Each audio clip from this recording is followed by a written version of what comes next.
Hey, it's Joe, and welcome to another episode of the Test Guild Automation Podcast. And it's that time of year where we bring Paul Grossman into the show. We take him out of his coffin to release him on the Halloween special that we've been doing since 2017. If you don't know, Paul is also known as the Dark Arts Wizard, which is really appropriate. And he is a coded and no-code QA automation RPA project manager, and this hat cracks me up, which you'll see on the YouTube version of this. He terminates bugs with plain English tests using manual testers. He optimizes code solutions, including WebDriver IO JS. He uses Selenium Java, screen capture plus videos, Jira, and more. He has a lot of experience in a lot of different tools, test rigor. So he's in the know. So you definitely want to give him a follow after this as well. And it's been our tradition, as I said, since Test Guild, I think it's 2017, to do this because Paul is awesome and he brings the best annual automation scare fest for you. So you don't want to miss this episode. Check it out.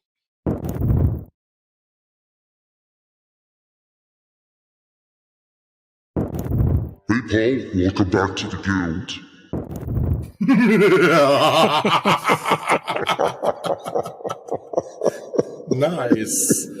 Nice laugh. Like Thank that? you very much. I appreciate that, Joe. It's always great to come back here and talk some very scary stuff with you every Halloween. So Absolutely, it's always great to have you. So Paul, it's been a while. So what scary things are you working on lately?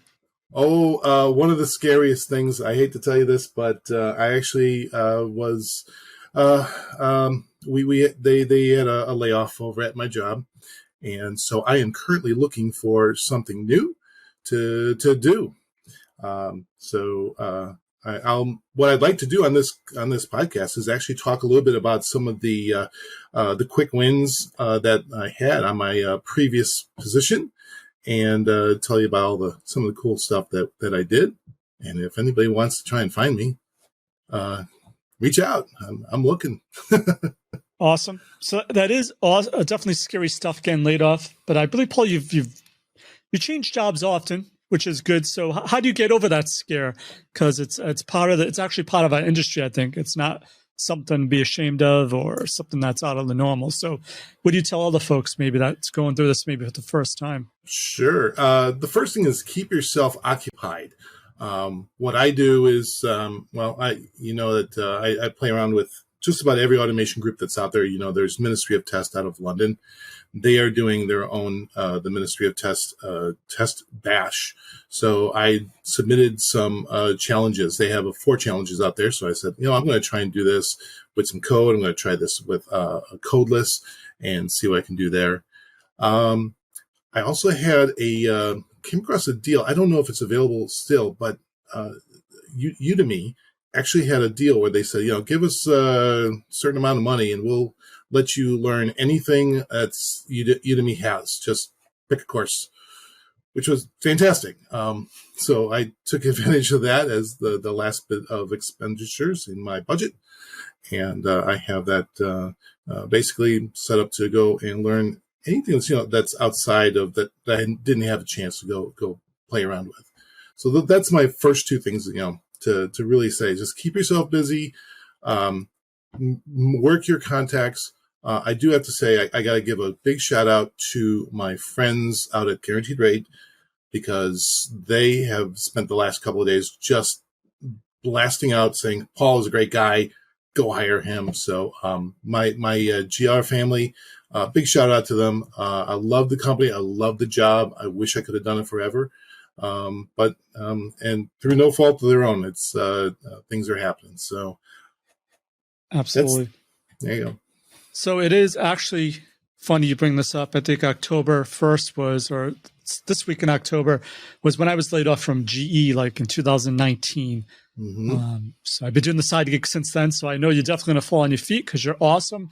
And so, you talked about the test bash. What is what tool did you use this year? I know you submit different tools. I don't know if you use a different tool this year for their challenge. The last couple of years, of course, I've been talking about Test Rigger, so I thought I'd try to do their challenge with Test Rigger, and I did it, completed, and of course I had to go a little bit further. Basically, they have a website that is a hotel reservation site, and you can log in as a guest looking for a room, and you can also go in as an admin and create new rooms. So I created a script that added new rooms with a random room number, and then came in as a guest who registered that room and booked it.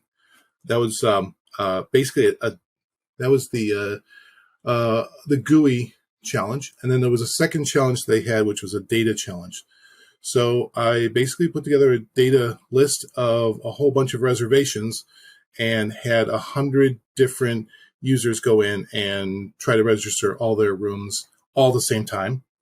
And the biggest challenge was to make sure that if I were to run that script again next year, that it would not go, oh, this is 2023 and your data has 2022. I'm going to blow up. So that was the big thing I was showing off, is that, I could set it up to say, hey, if I've already got a reservation set for this month and this week, go ahead 1 year and try that month. And it basically put in 100 reservations in about 4 minutes, because all these 100 things all were VR machines running in the cloud all at the same time. So that was really cool. Is it like a contest, or is it just a challenge? It's just a challenge, 4 challenges. The test bash is actually coming up later in November. So I don't have the exact date, but you can check it out on LinkedIn and Twitter. They have their announcements out there. I should have had that date. Oh, sorry. So, Paul, I think Test Rig, as we talked about before, is more of like a no-code solution. And maybe we mentioned this before as well, as a lot of people are scared by no-code almost. So any advice for that, for folks that may be having a phobia of no-code? Well, what I tried to do was balance it out, because we did have WebDriver IO in the last project, and we also had Test Complete.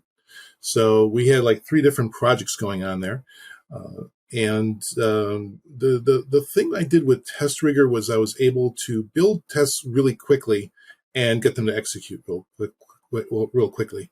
So I'll give you one example. One of the project managers reached out to me in the last about 2 months ago, and she said, we need to go and push some new data out to our production site. We don't want to do it during the day, during production, we want to do it at night. So about 10 o'clock at night, can you get online? And we have only 150 loan officers. We have 4 different bits of information we need to validate. Can you set up your WebDriver IO to go and automate all that stuff? And I said, well, first of all, I haven't written a connector to an Excel sheet yet, so I would have to do that. And there was a whole list of other things that I needed to do. And I said, I think I could do this faster if I just build it in Test Rigger. I was able to build that in about an hour. It found one bug, which I documented and had to do a workaround. That took me about 30 minutes. And then the night when it came to execute this, they expected it would take about 3 hours for their manual testers to go and validate all 600 validation points. We got Test Rigger to go through it in about 1 hour, and our developer was fixing about 40 different defects that they found in real time. So it was not 3 hours, it was just 1 hour, 10 o'clock to 11. Everybody was happy to go get some sleep and get up in the morning Monday, and things were really, really cool there. So it sounds like you're a fan of using the right tool for the right job, not like I use this tool for everything almost. Correct. Yeah. Although I will switch over to whatever tool needs be. For this, I switched from Java Selenium when I first started last year over to JavaScript WebDriver IO, which means I've got the ability I could probably easily switch over to Cypress, and I could, there's all sorts of other tools. I really don't care what tool I use. I've started with QTP and Windrunner back in the day. The only thing is, QTP it uses VBScript. It's got a speed factor, which its execution is going to be slower than Java and JavaScript. However, the number of lines of code you need to put together a script is going to be significantly less than trying to write it all in Java. At least that's my experience on that. Nice. So what other challenges maybe did you have to face at your previous position that using a technique or a tool help you solve? Other challenges? Well, Well, taking on more responsibilities, I suppose, was one thing. One of the challenges they wanted to do was they did want to have the manual testers create loans. They were creating loans, and they would take them about 20 minutes just to get it right. And there were probably about 1,000 different ways you could do a loan. What I proposed was I would take my automation framework in WebDriver IO, and I would create an RPA tool, which is basically a robotic process automation to create a loan. But I didn't want to have the manual testers have to, install Eclipse or IntelliJ or Visual Studio Code or whatever IDE. I wanted to keep it simple for them. So what I did is I set up in Jenkins a custom front end that said, here's what kind of loan do you want to create? And do you want to switch it to Spanish? And do you want to have one borrower, two borrowers, and what state? And they could just fill in the field, and 4 minutes later they had a loan. And the cool thing was that the loan was reporting back over to Slack. And then they would say, here's the ID for the loan, here's the name, here's the person who launched it. And if it failed, it had a screen capture at the end that said, okay, here's what went horribly wrong. But for the most part, it was always staying up and running, and it's pretty stable. I'm hoping it's going to stay alive for another 6 months out there. I'm pretty sure they'll find somebody to take it over, the project out there. So it's always sad when we kind of leave our babies, right? Yeah. Our little projects, but it'll continue on. Absolutely. And that's a sign that you created a good framework, is when you do leave that people are still using it. It's almost a compliment to you. Yep. And I'm actually hearing back from LinkedIn people saying, oh, I love that loan creation tool. The LCT is awesome. We're going to miss you, Paul, but thankfully you have your LCT. I'm like, okay, I leave on a good note. That's the important thing. Absolutely. And I love how you use it for other than just functional testing. I used to do this at One Beacon Insurance, where we had to do an agriculture policy, and the raters that just wanted to have all the information and to test the different states. They took a lot of time just to set it up. So having a script that does this saves a lot of time. So in LinkedIn, you have the title RPA Project Manager. So did I hear you correctly? You used WebDriver IO to create this, or did you actually use a RPA tool to create this? No, I have to call it an RPA tool since it wasn't really testing anything. There weren't any requirements to check that this or that happened. It was a nice little end-to-end thing to make sure that the loan process was going correctly. But I call it more of an RPA project, because it was really just generating data for our manual testers in order to get their day going well and moving along a little bit better and faster. And they like that.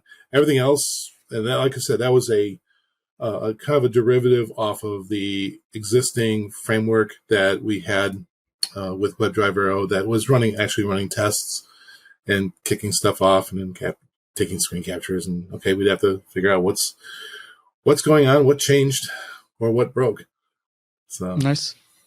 So I think you mentioned Cypress. Did you actually use Cypress for any projects at the previous position? No, I've come close to Cypress on a short 2-week project about 2 years ago. I saw a guy working with it out in Boston. Looks really cool. The videos I've seen on it, the developer shows it off.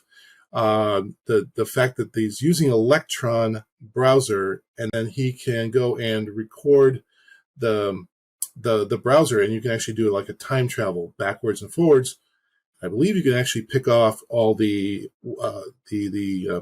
elements on the browser, which makes that super easy to go and, okay, it missed an element. All right, I'm just going to right click on that. Let's take a look at the developer mode and see what sort of XPath or CSS I need to build to interact with those elements. Cool. So I would love to get into a Cypress project. That would be fun. What are your thoughts on Playwright? Well, haven't had a chance to play with Playwright at all. But I will tell you, everybody, that I think what you're referring to is that there is a kind of a face-off going on between Cypress and Playwright.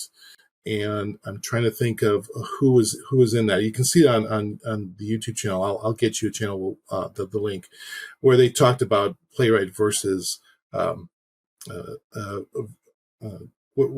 where the two tools were kind of put up against each other and how they're done, Cypress versus Playwright. And it's really interesting. The two of our top guys who work in the industry are actually debating and fighting over like 10 different rounds of how to get one tool to do everything. And then I'm sitting there going, I bet you I could do this with no code. I think I'm going to challenge these guys. So that might appear that someday I'm going to take on the automation guys. I'll do it round for round and see what we can do. Nice. I think it was an Appley Tools event with Philip and Andy Knight. Very cool. So I don't know, Paul, you've been around for a while like I have. And I know back in the day, it was, like you said, QTP, and then Selenium came out. And then all of a sudden, everyone went to Selenium. And now people were saying Selenium and Cypress. And now it almost looks like Playwright to me, I don't know, is almost taking the lead in that like open source type of area. Is that something you're seeing as well? Is that something people should be scared of? I'm not sure that he's scared of. It's always good to learn more tools and share your knowledge. Those both are JavaScript applications environments, so it's always good to learn how that works in there with the same language. It's not. The scary thing is always that there's something new coming around the bend. There's something new that you gotta that you're not expecting. Especially me when I'm looking at these job descriptions and I'm like, oh, there was a REST API stuff. I really wish I would have looked further into it. Unfortunately, on my last job, there was I was the GUI guy, and then there was another guy who was the API guy, and we had just gotten together 3 days ago and discovered, I think, a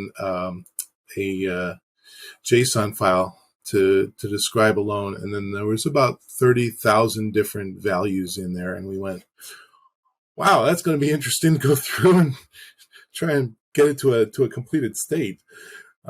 So in some respect, when I saw that, I dodged the bullet on that one. That would have been a lot of work to go look at.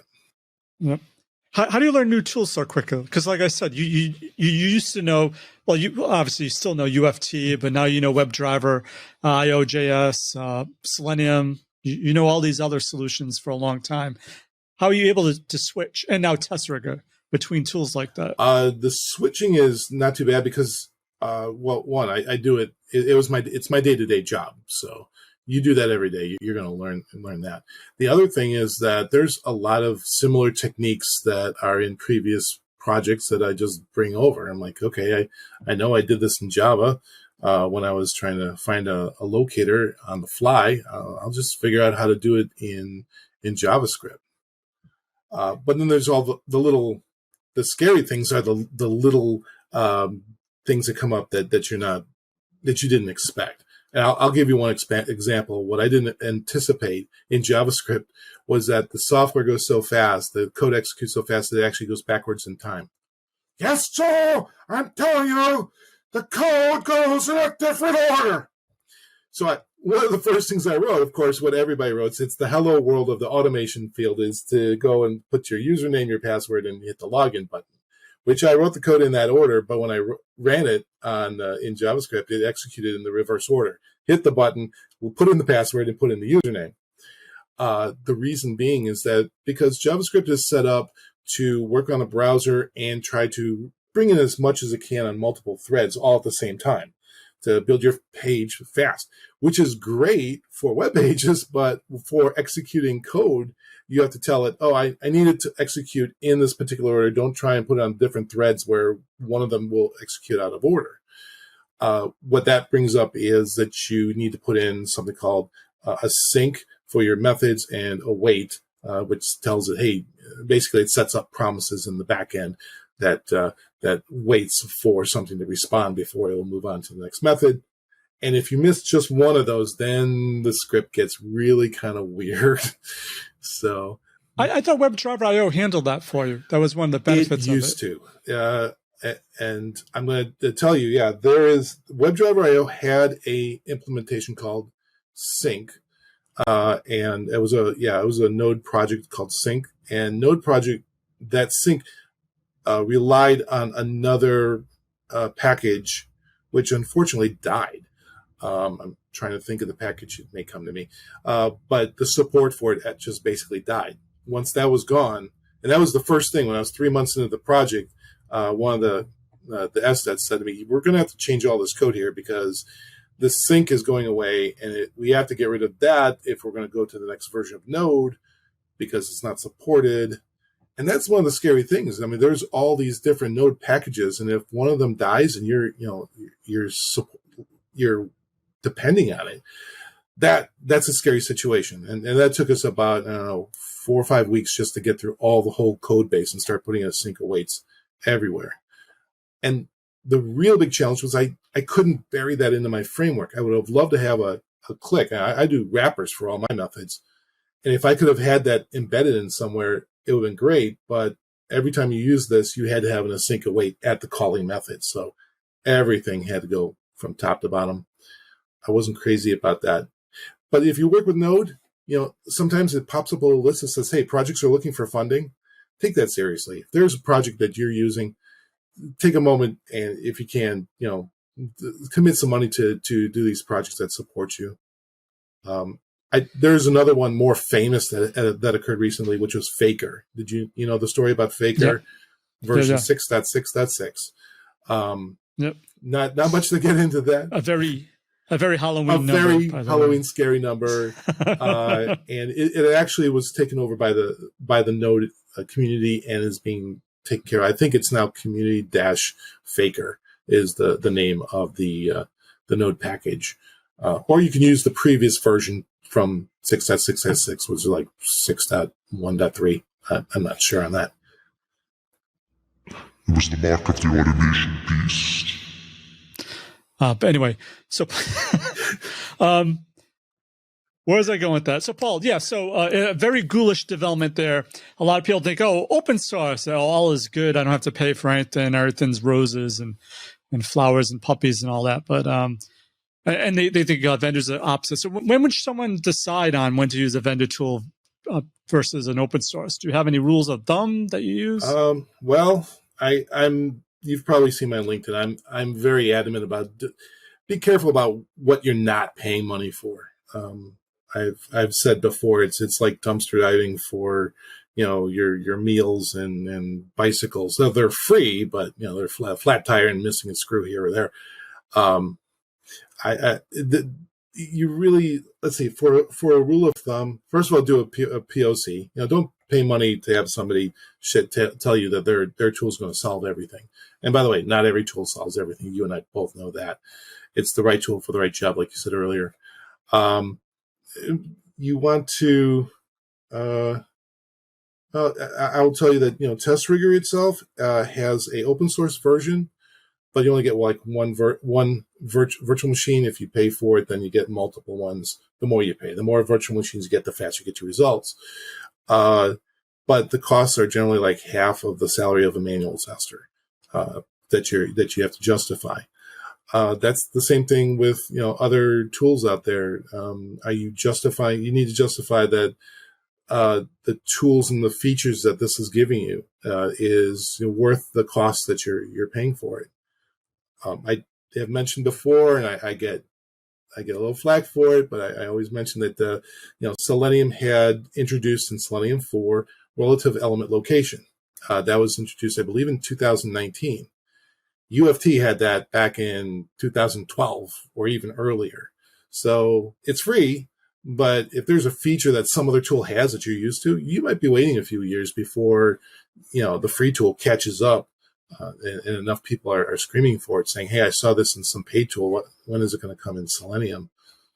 So, Paul, if someone's listening and they have an automation house of horrors and they need you to come in with your automation holy wine to cast out some really buggy demons, what do you think? What are you looking for, I guess, if someone's listening, like, how do I get my hands on Paul? Is there any position you're specifically looking for, or you think you could help someone right away with? I'm looking always right now for a project management position. I was a manager on this project for a year. I've always been kind of the lead, but not a manager by title. This is the first time I was a manager. So I'm looking to be the guy who kind of herds all the cats in the same direction out there. If you're trying to get a hold of me, I can be found on Twitter. I am Dark Arts Wizard on Twitter. I have an email, which is thedarkartswizard@gmail.com. You can find me on LinkedIn. Go and look for Paul Grossman and Dark Arts Wizard. That should pop up on LinkedIn. And also, I also have a YouTube channel. So I talk about all the crazy stuff that I experiment with. That's one last thing I'll tell everybody. Don't be afraid to fail. Experiment. Just play around with stuff. You're going to learn all sorts of cool stuff as you're going through your project in your career. And that's basically what I've done. I've just written notes on everything. And I've got books just sitting around here. Every book that's sitting around here, that's every note I've ever had, I write them down. So I get a new book. That's the fun thing, is just get a weird book from a Renaissance fair or something like that, and then just fill them up with tons of notes. Keep your notes. That's the most important thing. Great advice as always, Paul. Definitely check out Paul, give him a follow, and definitely hire him if you're looking for a seasoned professional who knows automation inside and out, and also can help direct your people to not do any scary things with your current automation efforts. Give Paul a holla. Thanks again for your automation awesomeness. The links to everything of value we covered in this episode, head on over to testguild.com/A420. And while you're there, make sure to click on the Try for Free Today link under the exclusive sponsor section to learn all about Sauce Lab's awesome products and services. And if the show has helped you in any way, why not rate it and review it in iTunes? Reviews really help in the rankings of the show, and I read each and every one of them. So that's it for this episode of the Test Guild Automation Podcast. I'm Joe, and my mission is to help you succeed with creating end-to-end, full-stack automation awesomeness. As always, test everything and keep the good. Cheers. Thanks for listening to the Test Guild Automation Podcast. Head on over to testguild.com for full show notes, amazing blog articles, and online testing conferences. Don't forget to subscribe to the Guild to continue your testing journey.